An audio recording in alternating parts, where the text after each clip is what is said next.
Hey, I'm going to give you 3 reasons why we should not be faking it until we make it. All right, number 1, that takes up too much time. So Exodus 3 has just been this space that God has just been calling me to. And I mean, like literally everywhere I'm listening, podcasts, YouTube videos, shorts, sermons at different places, everybody is talking about either the wilderness or they're talking about Moses in some part of their speech or some part of their content. So point blank right there, if God keeps putting something in your ear, he needs you to hear it. Okay? So anywho, okay, it takes up too much time for one. We're just like him, but this is the thing I'm learning from Moses.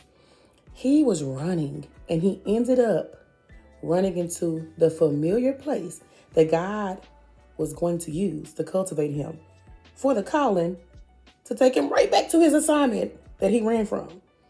And so just like with us, y'all, sometimes you are just curious. But if we remain faithful, God's grace covers us no matter where we go. And so I wanted to bring this up because we keep hearing the word seek, but it really is that simple. But seeking is an action. Okay, so just something simple I'm going to leave right here for you. Ask God questions. Ask God what he has called you to. Like, God, what have you called me to? That's point blank. That will cut out a lot of the middle road and all this kind of stuff because a lot of times we're just wasting time because we're seeking what he has originally created us for.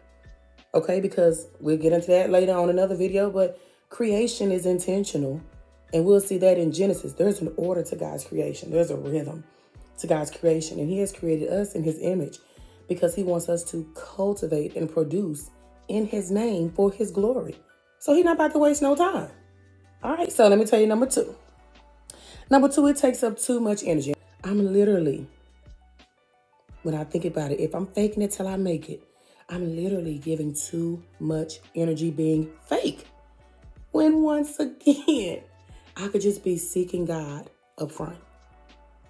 When I start my day in the morning, I have the best days. I ain't saying I don't got no problems.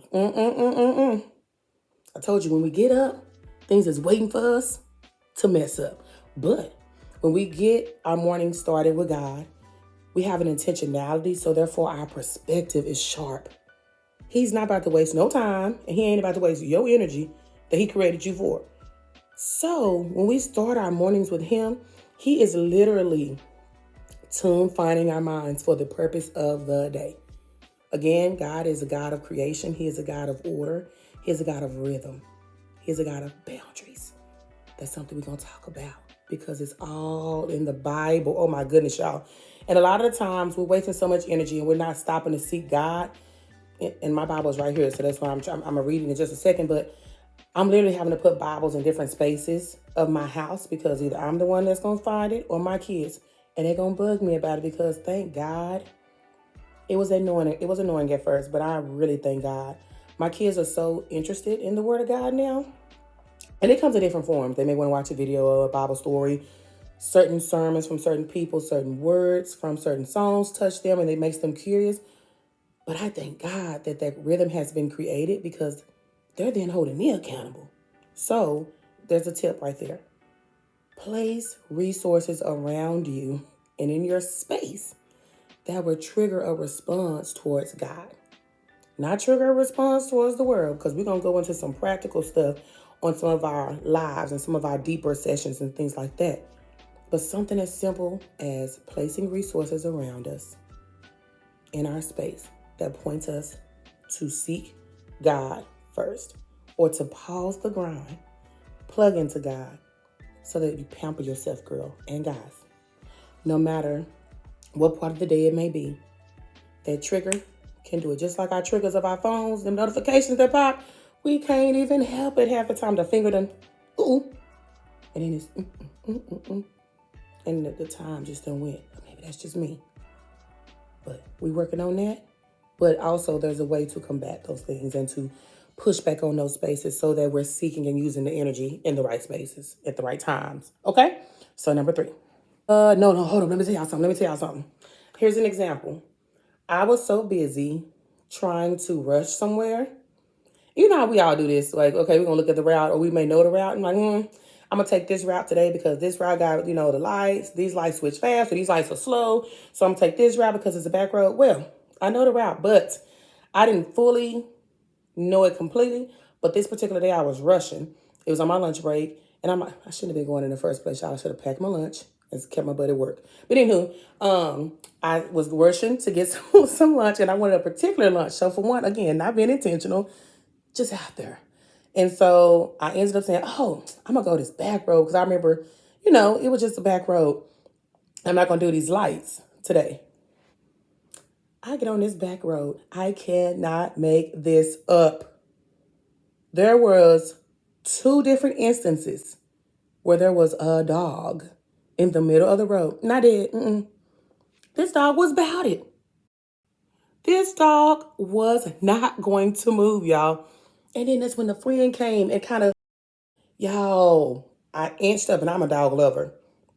And I inched up and I'm like, move. I done rolled down my window saying, get. You know how that's a little bit of the country part of us. Making all the noises to move the dog. Y'all, I done honked my horn like crazy. It's another car coming on the other side. That dog done head up that side. So I'm looking around like, hold up, is this a setup? A song came in my head, but I'm going to keep going. I'm like, oh, no, it didn't. Y'all, I can't even remember, y'all. It kind of traumatized me, I ain't going to lie. But I can't remember fully. But we ended up, maneuvering around the dogs. I look at my mirror, behind my rearview mirror. The dog's still sitting there. That should have made myself just take myself right back to my school. But I was like, I'm going to get this lunch. But that's just a quick story because it's like I wasted energy, for one, not being intentional. From the get-go, I didn't plan, my day right. And I just had to go get this particular thing. But that was just something that it just reminded me, God will take us. Excuse me. We say that, but sometimes we forget. God allows us to take ourselves on unnecessary journeys, spending unnecessary energy and wasting time because we just wanted to go do our own thing, or we didn't seek him first, point blank. And so, okay, y'all, that was just something I was like, okay, I got to tell y'all that story because that was crazy. Okay, number 3, y'all, last thing. It takes too much acting. It takes too much acting to be fake. It kind of goes in what I said a minute ago. We out here like putting too much energy towards being fake. Like that takes time to act. And then guess what? When you got to act that way, you got to stay that way.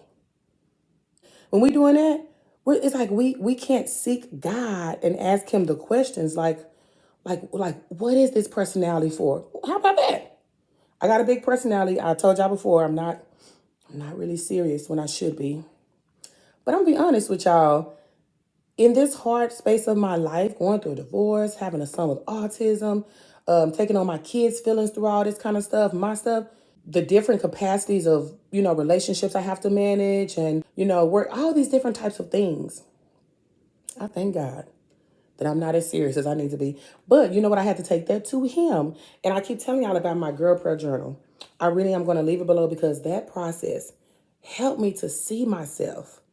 But it helped me to see myself in the eyes of God. It gave me a safe space for the first time in my life to be whatever. It gave me this rhythm, like to, for one, acknowledge God has been so great. Even some days if I could just pick up the pen and say, this is the greatness of God right now. I'm grateful to pick up this pen or this pencil and write. Sometimes it just made me be like, oh my goodness, it really just brought out so many things. But then it allowed me to ask questions in my most vulnerable spaces, in my most vulnerable time of my life. And see, now it's even transitioning to helping me ask things that are beyond me so that my eyes are more cultivated to the environment that he has created me for. And I'm so grateful that I was able to even release my request to him because God has shown me, like, I am learning to embrace my personality.